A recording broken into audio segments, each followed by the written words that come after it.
6 Agustus 1945, kota Hiroshima dijatuhi bom atom oleh sekutu, dan pada tanggal 9 Agustus 1945, giliran kota Nagasaki yang dijatuhi oleh bom atom oleh sekutu.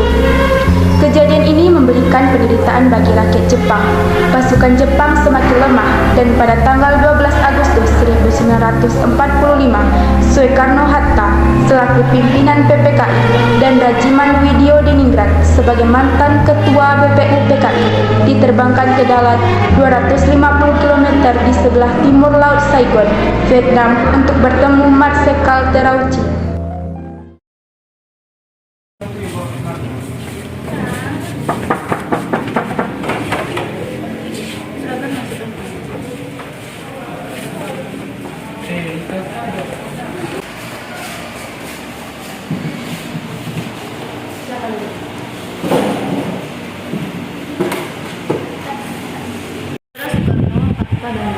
Saya sebagai utusan dari pemerintahan Jepang ingin menyampaikan suatu hal, yakni Jepang akan segera memberikan kemerdekaan pada Indonesia sesuai dengan janji Perdana Menteri. Dengan cara apa Jepang akan memberikan kemerdekaan mereka kepada Indonesia? Benar, saya sangat setuju karena PPKI adalah badan penanggung jawab untuk menyusun proklamasi kemerdekaan. Saya setuju dengan Anda, Bung, tetapi kita harus tetap menyegerakan proklamasi kemerdekaan Indonesia, Bung. Saya pikirkan kembali permintaan Anda, karena kami harus menceritakannya terlebih dahulu pada PPKI. Baik, kalau begitu kami akan undur diri. Terima kasih. Baiklah, kalau begitu hati-hati.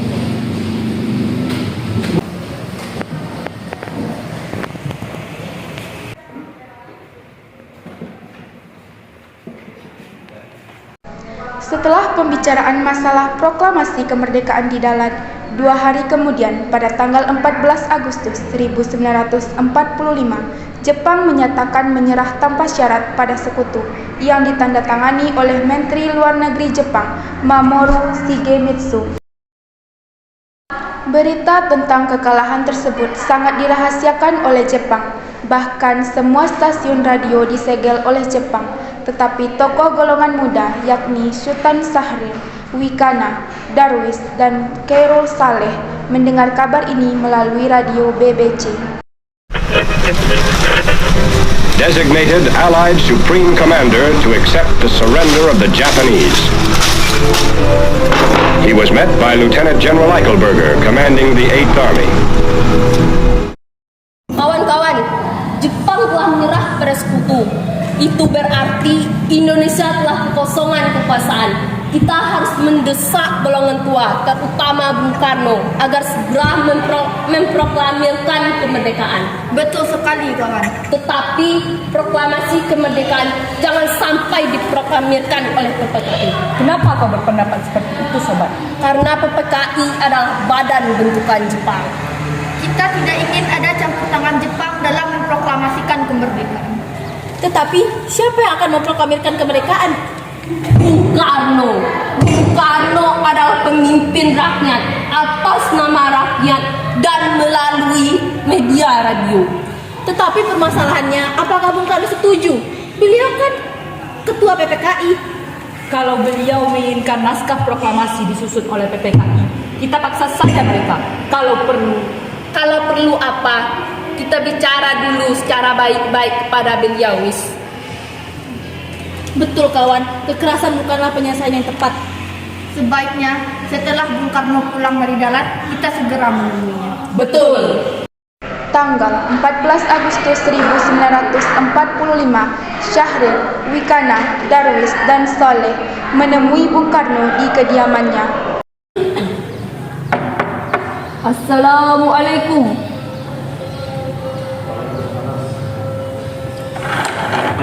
Mereka masuk.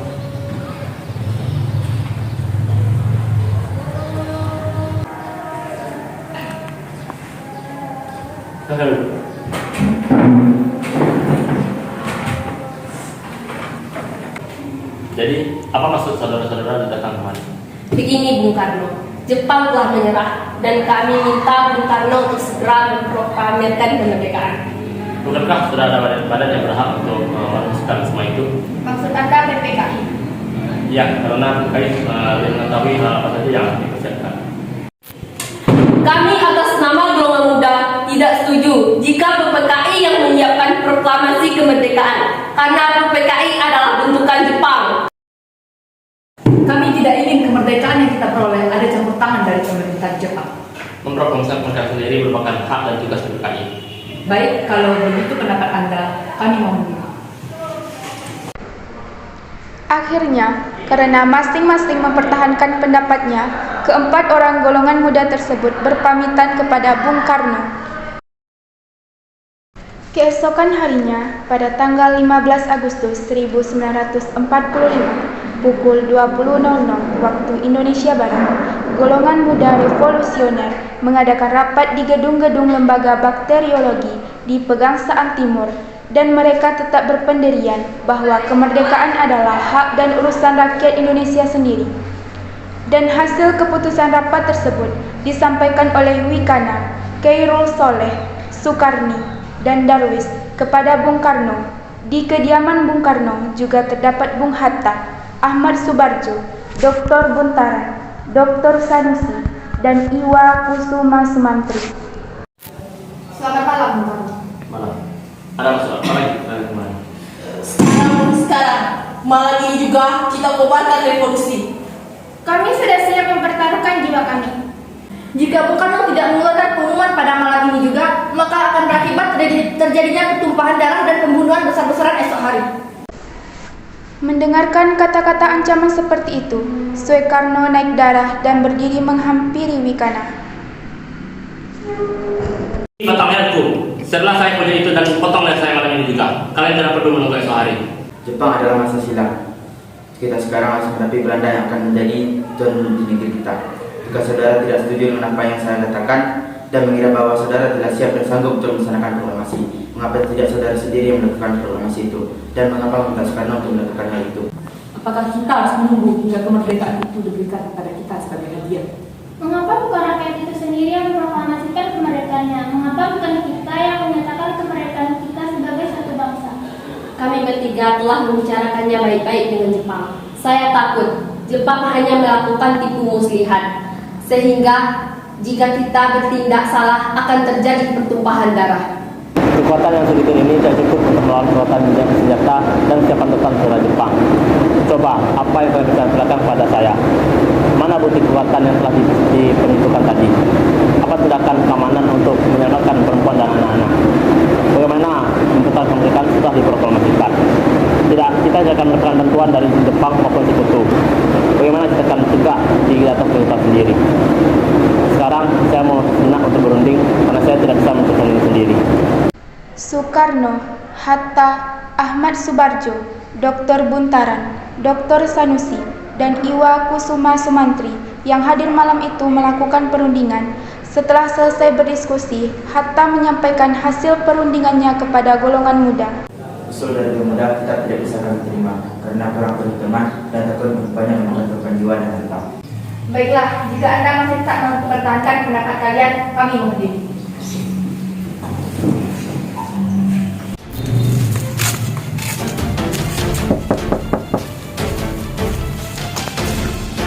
Mana kamu? Ya, jadi ini Bob. Para pemuda kemudian bergegas meninggalkan kediaman Bung Karno dengan wajah penuh ketidakpuasan. Setelah mengetahui pendirian golongan tua, pada pukul 24.00, golongan muda melakukan rapat di asrama Baperpi, Jalan Cikini 71.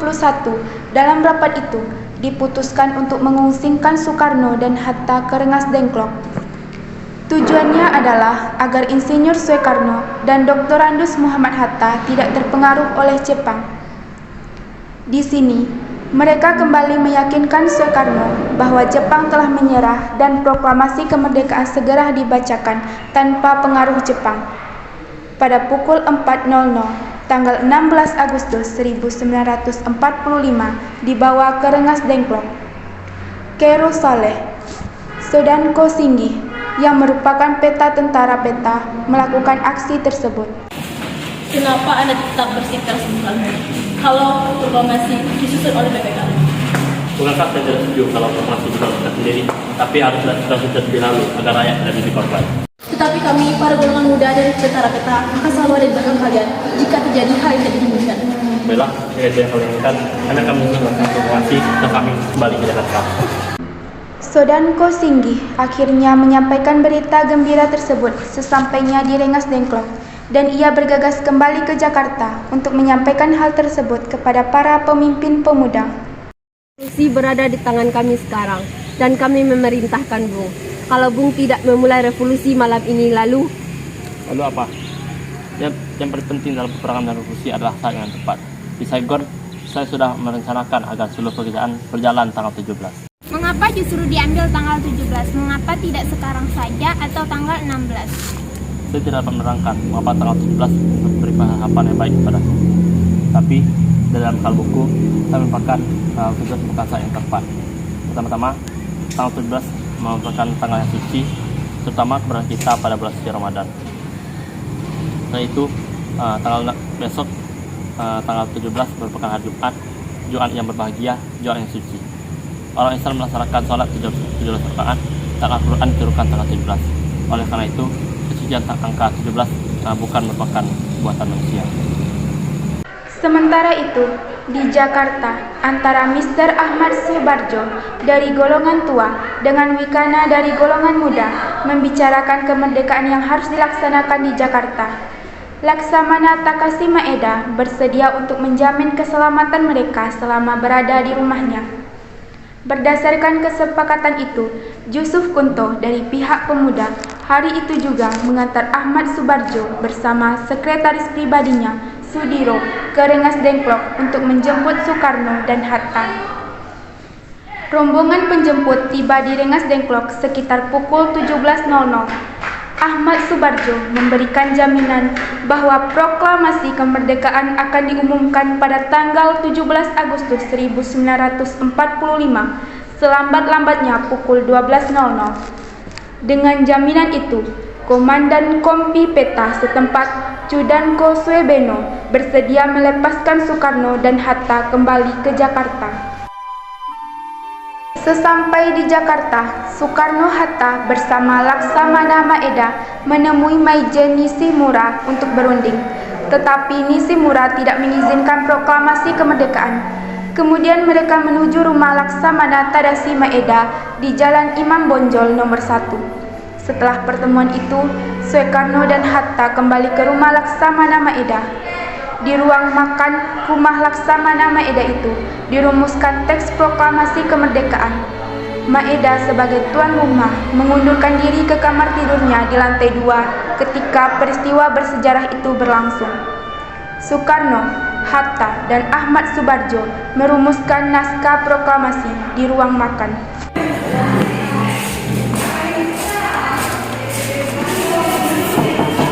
Assalamualaikum.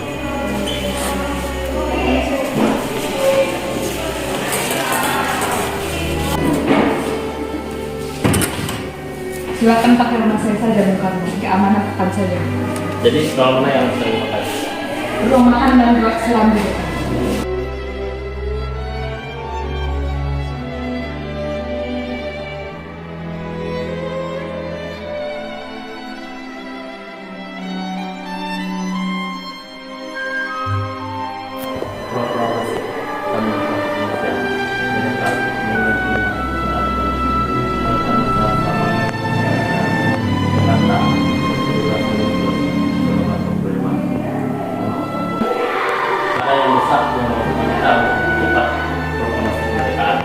Rancangan teks merasa diberikan di masyarakat sekalian dan diharapkan agar saudara dapat mengikutinya sehingga dapat mereka dilakukan sebelum ada berikut.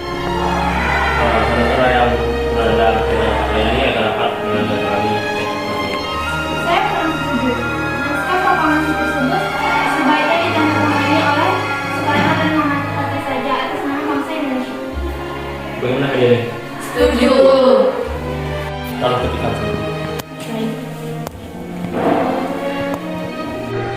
Setelah naskah proklamasi diketik oleh Sayuti Melik, kemudian Soekarno dan Hatta menandatangani naskah tersebut. Setelah terjadi perdebatan tentang di mana lokasi pembacaan naskah proklamasi Akhirnya disepakati bahwa pembacaan naskah proklamasi dibacakan di Jalan Pegangsaan Timur nomor 56 pukul 10.00. Para undangan dan warga Jakarta pun berbondong-bondong menuju kediaman Bung Karno. Bung Karno lalu menyampaikan pidatonya sebelum membacakan naskah proklamasi. Proklamasi kami, bangsa Indonesia, dan ini menyatakan kemerdekaan Indonesia. Hal-hal yang mengenai pemindahan kekuasaan dan lain-lain diselenggarakan dengan cara pertama dan dalam tempo yang singkat-singkatnya. Jakarta, 17 Agustus 1945. Atas nama bangsa Indonesia, Soekarno-Hatta. Demikian saudara-saudara, kita sekarang telah merdeka. Tidak ada satu ikatan lagi yang mengikat tanah air kita dan bangsa kita. Masa ini kita menyusun negara kita, negara merdeka. Negara Republik Indonesia, merdeka, kekal dan abadi. Insya Allah, Tuhan memberkati mereka kita itu. Merdeka! Merdeka! Acara dilanjutkan dengan pengibaran bendera merah putih. Soekarno dan Hatta maju beberapa langkah menuruni anak tangga terakhir dari serambi muka, lebih kurang 2 meter di depan tiang. Ketika SK Trimutri diminta maju untuk mengibarkan bendera merah putih, dia menolak. Lebih baik seorang prajurit, katanya. Tanpa ada yang menyuruh, Latif Hendraningrat yang berseragam peta berwarna hijau dekil maju ke dekat tiang bendera. Suhud mengambil bendera dari atas baki yang telah disediakan dan mengikatnya pada tali dibantu oleh Latif Hendraningrat. Bendera dinaikkan perlahan-lahan tanpa ada yang memimpin. Para hadirin dengan spontan menyanyikan lagu Indonesia Raya. Bendera dikerek dengan lambat sekali untuk menyesuaikan dengan irama lagu Indonesia Raya yang cukup panjang. Peristiwa yang sangat bersejarah bagi bangsa Indonesia ini berlangsung sekitar 1 jam. Meski sederhana, namun upacara itu dilakukan dengan hikmat. Indonesia merdeka, bangsa baru telah lahir.